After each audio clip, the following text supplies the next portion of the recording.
जब भी हम आरजीएस के लिए प्रिपेयर करते हैं, the most important source for preparation for answer writing is bare act. सबसे अच्छी चीज यहां पे ये, प्रीलिम्स में हमने बेयर एक्ट पढ़ी, मेंस में भी हमारा मेन फोकस आंसर राइटिंग के लिए बेयर एक्ट ही होना चाहिए, क्योंकि 2 मार्क्स 3 मार्क्स 4 मार्क्स के आंसर्स में हम कमेंट्रीज पढ़ना और it is of no use, because उतने आंसर्स हमें लिखने नहीं है। What we have to do, अपने आंसर राइटिंग में हमें फॉलो करनी है बेयर एक्ट की लैंग्वेज। आरजीएस में जो मार्क्स दिए जाते हैं आंसर राइटिंग में, मेंस के एग्जाम में, वो दिए जाते हैं कि आपने कितना क्रिस्प आंसर लिखा है। Your answer should be very direct, your answer should be very precise, your answer should be very crisp.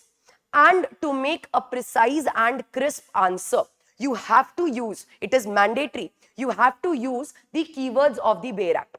Exactly, कुछ नहीं लिखना है। 2 मार्क्स 3 मार्क्स 4 मार्क्स वाले में आपको बहुत कम स्पेस गिवन है, तो हम यहाँ पे जो जनरल आंसर राइटिंग का हमारा पैटर्न होता है, इंट्रोडक्शन, कंक्लूजन, ये सारी चीजें नहीं लिखी जाएंगी। Directly start writing with what has been asked and use the keywords of the bare act. This is basically a very big guru mantra for you.